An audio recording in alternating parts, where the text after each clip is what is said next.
Les amis, écoutez, lors du remblai, si la Terre s'étasse, donc ça se rapproche, pourquoi est-ce que nous aurons besoin de moins de terre au lieu que ce soit beaucoup? Est-ce que vous avez déjà pensé à ça? Dans cette vidéo, je vais vous l'expliquer. Mais avant cela, passons d'abord au calcul. Finissons d'abord le calcul que nous avions commencé parce qu'aujourd'hui, c'est la suite de calcul sur le remblai et puis Deblay. Alors les amis, pour cela, nous devons faire un petit rappel sur la dernière vidéo, un très vite rappel. Donc, nous avions fait la fondation. Donc, on a calculé, on a fait les creux pour la fondation de notre bâtiment. Ici, on ne va pas passer trop de temps. Nous avions illustré ceci. On a illustré les creux à faire pour la fondation. Et on a donné des explications. Au-delà de ça, on a expliqué pourquoi est-ce que lorsque nous allons faire le creux, on doit laisser les espaces. Nous avions expliqué cela. Après explication, nous étions directement passés ou partis sur les calculs. Alors, lors du calcul, nous avions pris les dimensions des fosses. On a sorti la totalité qui était de 43,3 mètres cubes. Nous sommes partis sur les coefficients de foisonnement. On a pris les démarches, volume réel, foisonnement, on a sorti le volume réel. Alors, une fois ceci est fini, actuellement, aujourd'hui, nous parlons de remblai. Alors, sur le remblai, nous devons savoir qu'il y a 3 étapes à passer. La première étape est le volume de Deblay. Deuxième étape est le volume de la fondation. Et la troisième étape, c'est les coefficients de tassement. Voilà ce qu'on va faire. Nous avons le volume de Deblay. Et le volume de Deblay est de 51,84 mètres cubes. Vous voyez, c'est ce que nous avons ici sur l'écran. Ceci, nous connaissons déjà les démarches qu'on avait fait pour avoir ça. C'est ce que je viens de résumer un peu très vite là. Là maintenant, pour aller plus loin, il faut savoir, ou bien pour sortir le volume réel. Je vais vous expliquer pourquoi j'ai dit ça, je l'appelle le volume réel. Pour sortir ce volume, il faut enlever le volume de la fondation. Donc, nous devons trouver le volume de la fondation. Nous allons donc très vite passer au volume de la fondation. Alors, pour trouver le volume de la fondation, c'est simple. Nous allons devoir prendre le volume de béton de propriété, le volume de semelle de fondation, ensuite celui de socle. Alors, pour avoir cela, c'est simple. Nous devons juste voir ici. Nous avons les bétons des propriétés. Nous prenons le béton de propriété, le volume. Alors, ce volume, ce n'est pas seulement celui de ces seuls éléments, non, mais de tous les autres aussi. Nous prenons cela, on va calculer donc le volume pour un seul élément et nous multiplions cet élément par 12 parce que nous avons 12 colonnes. Alors, je vais passer par ici pour que ça soit un peu vite. Voilà. Voilà, ici, je pense que vous vous rappelez, sur la dernière vidéo, on a compté que c'était 12 colonnes par là. Et c'est ce qui nous avait conduit à pouvoir venir ici et illustrer les 12 colonnes par les socles, donc par les creux. 1, 2, 3, 4, 5, 6, 7, 8, 9, 10, 11, 12. C'était par rapport au plan. Alors, ce que nous allons faire, c'est quoi? Nous prenons directement le 12. Donc, nous calculons le volume pour un seul. Et ce volume-là, nous l'emmenons directement ici. Vous voyez, béton de propriété. Il y a 1,50, 1,50, 0,05. Et nous amenons cela, nous prenons le volume d'un seul élément et nous multiplions cela par 12 parce que nous avons 12 socles ou 12 semelles, tout ça. Vous voyez? Donc, il y a 12 creux, nous mettons ça par 12. Ça nous donne une réponse de 1,35 mètres cubes. Alors, cette même chose qu'on a eu à faire avec le béton de propriété, nous le ferons aussi avec nos semelles de fondation.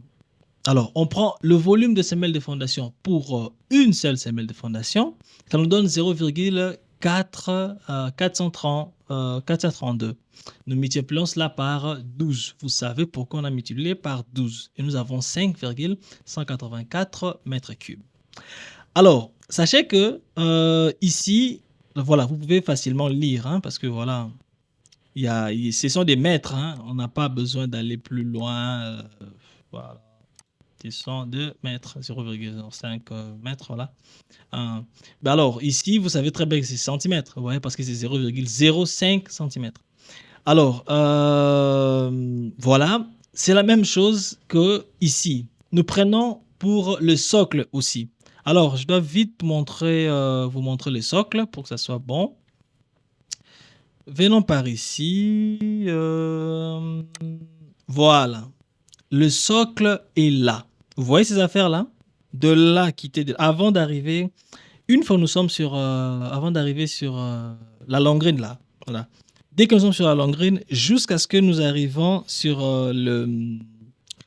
la semelle, c'est ça, cette partie qu'on appelle socle. Alors, on a calculé le volume de cette partie et on a multiplié cela par 12.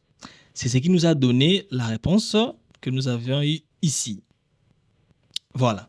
C'est ce qui nous a donné cette réponse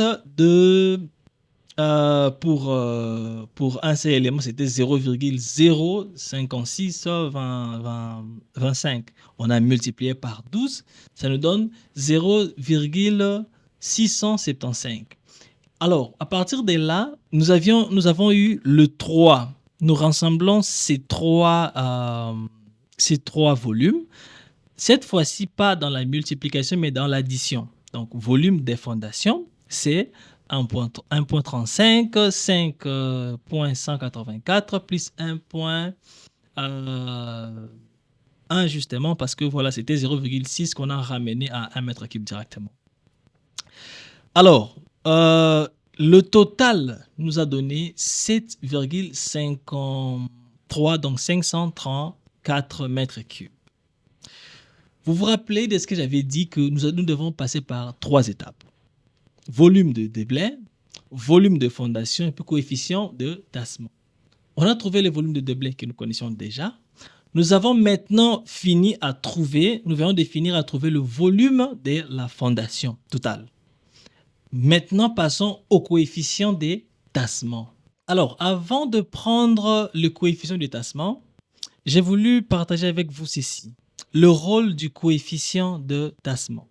Nous avons prévision des tassements, nous avons dimensionnement des fondations, choix des matériaux, en plus mise en œuvre.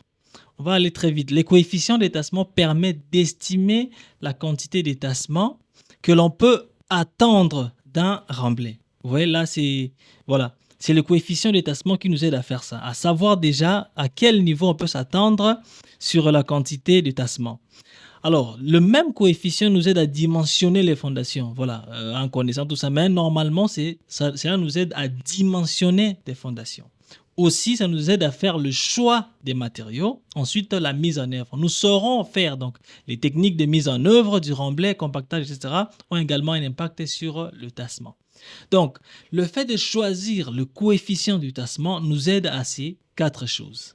Alors, dans cet exemple, nous allons donc nous dire que on avait déjà pris la terre, parti avec au laboratoire et traité cela. Et c'est après le traitement que nous avions su que le coefficient de tassement par rapport à notre type de sol est de 15%. Voilà maintenant là où le calcul devient très simple. Nous passons au calcul maintenant. Nous prenons le volume initial corrigé. Ça veut dire quoi? Nous prenons volume de terre, tout ça, nous prenons la volume de 51,84. Nous enlevons les 7,534. Vous connaissez pourquoi on a enlevé ça? Justement, quand on vient là, les 7,534. Donc, 7,534, c'est le volume de la fondation. C'est pourquoi nous appelons ça volume initial corrigé. Et nous restons avec ce volume qui est de 44,306. Alors, ces volumes, nous faisons maintenant avec ces volumes, nous faisons les calculs du volume de tassement. Alors, nous faisons ça, nous savons que c'est représenté de 15%. Alors, nous faisons 44,306 mètres cubes. Nous multiplions cela par le 15%. Alors, nous avons la réponse qui nous est de 6,6459 mètres cubes. Nous prenons ce volume de tassement pour que ça puisse nous aider à pouvoir calculer le volume final de remblai, ce qui se fera après le tassement. Et tout simplement, très tranquillement, nous prenons le 44,306 mètres cubes. Nous allons soustraire ou enlever les 6,6459 mètres cubes. Et nous allons rester avec 37,6601 mètres cubes. Et voilà, très tranquillement, très nettement, le 37,6601 c'est ça ce qu'on va avoir comme la quantité de sable qui va nous aider à faire le remblai. Alors, faut être prudent, hein. Amener cela à 38 ou 39, c'est encore une très bonne chose. Au début de la vidéo, je vous ai promis de vous expliquer le pourquoi est-ce que le tassement a tendance à avoir le sable un peu réduit. Je vais utiliser cet élément. Voilà, je prends ça. Voilà. Bon, vous voyez cette... on va appeler ça comment? Voilà. Je ne connais pas son nom, mais voilà. Je vais allumer ça. Voilà. Maintenant, imaginez que à l'intérieur ici, ça fait... L'espace vide ici fait 10 mètres cubes de sable. Lorsque nous allons prendre les sables, nous mettons le sable ici, ça va toujours rester 10 mètres cubes. Mais alors, on s'est dit, faisons le tassement. Ça veut dire, on tasse les sables, on appuie encore. Alors, les espaces vides entre les grains de sable là vont maintenant se rapprocher. Et on aura tendance à ce que ceci soit... c'est peut-être il y a peu tout ça, or qu'en réalité non, cet espace va toujours rester à sa consommation des 10 mètres cubes. Je pense que vous avez compris l'idée. Donc même si on rajoute, ça reste 10 mètres cubes. Alors les niveaux de tassement dépendent maintenant du type de sol à utiliser. Vous avez compris maintenant.